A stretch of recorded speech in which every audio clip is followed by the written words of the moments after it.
Hello दोस्तों, आप सभी का स्वागत है मेरे इस चैनल में कैच द एप्पल। हम इस वीडियो में देखेंगे कुछ ऐसे इंग्लिश के शब्द जो कि लिखते वक्त और बोलते वक्त बिल्कुल समान होते हैं, लेकिन उनमें थोड़ा सा अंतर है। ये ऐसे वर्ड्स हैं जो कि बहुत कंफ्यूजिंग है, लेकिन अगर हम इनके बीच का अंतर निकालने में सफल हो जाए तो ये बिल्कुल आसान हो जाएगा। ठीक है, तो हम इस वीडियो में आज यही देखेंगे। वीडियो में आगे बढ़ने से पहले आप सभी से रिक्वेस्ट है कि अगर आपको ये वीडियो अच्छा लगता है तो ज़रूर सब्सक्राइब करें और अपने दोस्तों को फॉरवर्ड करें। लाइक कमेंट शेयर तो ज़रूर करें। तो चलिए आगे बढ़ते हैं। पहला शब्द है एक्सेप्ट एंड एक्सेप्ट। ठीक है, तो जो लेफ्ट साइड है एक्सेप्ट, इसका मतलब होता है एग्री। ओके, मतलब मान लेना। जैसे कि एग्जांपल है we should accept the change. ठीक है, जो राइट साइड में जो शब्द है वो है एक्सेप्ट, जिसका मतलब होता है नॉट इंक्लूडिंग, मतलब इसके अलावा। ओके, एक एग्जांपल है bring all pens except red pen, मतलब वो सारे पेन को ले आओ लाल वाले पेन के अलावा। ओके, तो समझे इसका मतलब।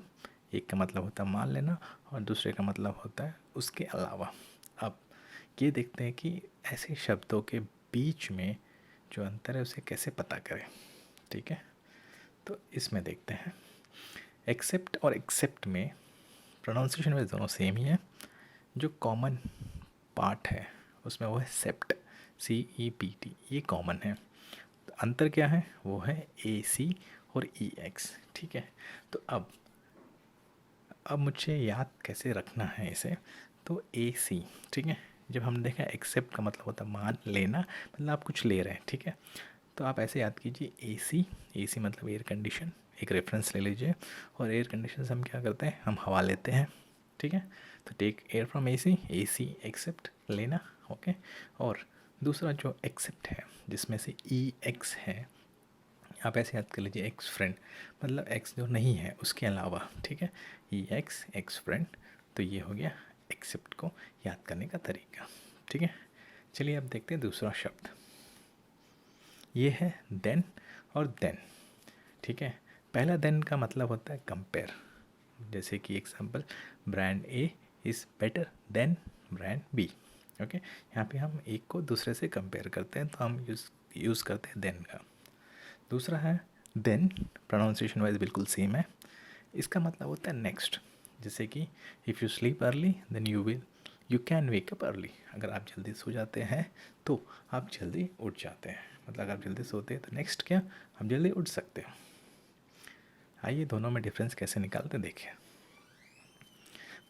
ओके, तो देन और देन में जो कॉमन है वो है TH, और जो समान TH के अलावा जो अंतर है वो है AN और EN का। ठीक है, तो अब इसे याद कैसे करें।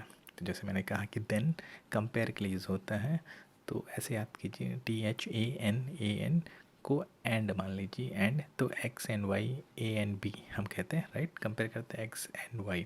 तो जब आप लिख रहे हैं THAND एंड, ऐसा मान के देन मतलब कंपेयर।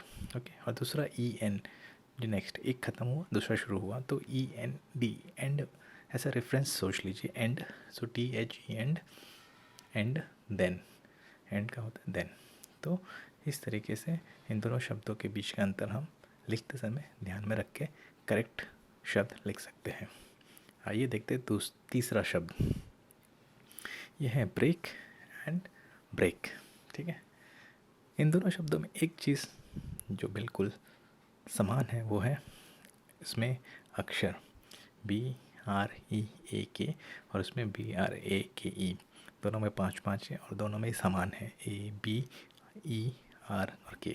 ठीक है, तो पहले ब्रेक का मतलब होता है पॉज, स्प्लिट। जैसे कि हम कहते हैं कि let's take a break from work. जैसे कि न्यूज़ चैनल या फिर मूवीज़ में आप देखते कि एक छोटे से ब्रेक, मतलब जो चल रहा है उसमें थोड़ा सा पॉज, रुक जाए, थोड़ा सा विराम ले।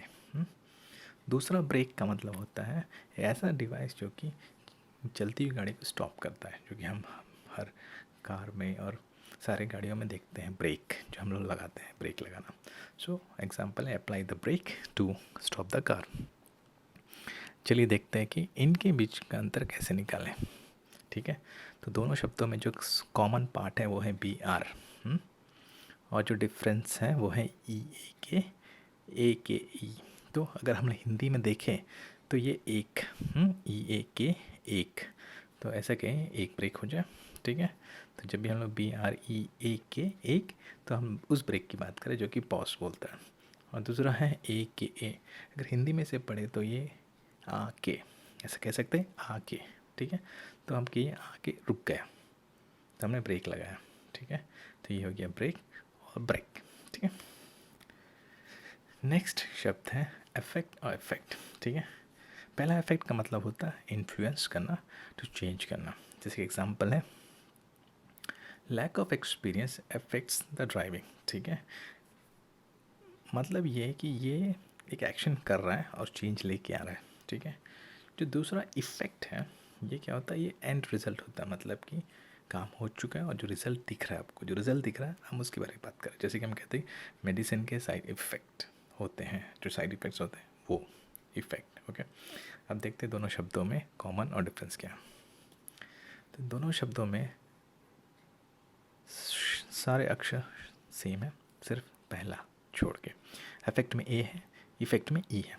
ठीक है, तो आप कैसे याद करेंगे अफेक्ट, तो आप चलिए ए से स्टार्ट होगा, चलते जाएगा बी सी डी ई तक है। तो अफेक्ट मतलब जो चल रहा है, रिजल्ट आया नहीं। और दूसरा इफेक्ट में जहाँ ई है, ई का वही सेम एंड मान लीजिए, मतलब ख़त्म, एंड रिजल्ट आता है। ओके, एंड रिजल्ट, आखिरी का परिणाम। ठीक है, तो ये हो गया इफेक्ट, ऐसे आप याद कर लीजिए।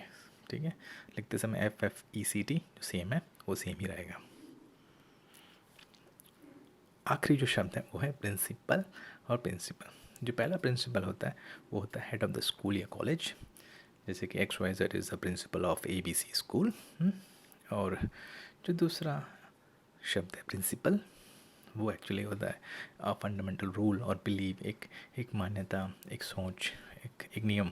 ठीक है, जैसे कि help others is one of the principal, दूसरों की मदद करना एक अच्छी सोच है और एक नियम भी है, ऐसा कह सकते हैं। ठीक है, आइए देखते हैं कि इनके बीच का डिफरेंस कैसे निकाल सकते हैं। तो प्रिंसिपल और प्रिंसिपल में कॉमन क्या है, वो है प्रिंसी, PRINCI। डिफरेंस क्या हुआ, डिफरेंस हुआ पैल और PLE, पेल। ओके, सो पैल का मतलब होता है फ्रेंड। सो जब भी आप प्रिंसिपल, ओके, पैल बोलेंगे तो फ्रेंड, फ्रेंड मतलब एक इंसान, इंसान हुआ तो मास्टर स्कूल के जो होंगे वो तो इंसान ही होंगे। तो ऐसे याद कीजिए, पैल मतलब फ्रेंड, प्रिंसिपल, तो ये हम स्कूल या कॉलेज के हेडमास्टर के बारे में बात कर रहे हैं। दूसरा हो पल, पल। ओके, तो इसको याद कीजिए रूल से, जो रूल है RULE word, rule, PLELE rule, rule तो सिद्धांत। ओके, तो ये हो गया रूल और सिद्धांत जो हमने PLE के बारे में बोला। ठीक है, तो इस तरीके से याद कीजिए। और इसको याद करने का एक बेहतरीन उदाहरण है मूवी मोहब्बतें, जिसमें कि अमिताभ बच्चन उसके प्रिंसिपल होते हैं उस मूवी में, और वो जो कहते हैं कि इस गुरुकुल के 3 स्तंभ है, तो जो स्तंभ के बारे में बात करते हैं वो nothing but it's a principal.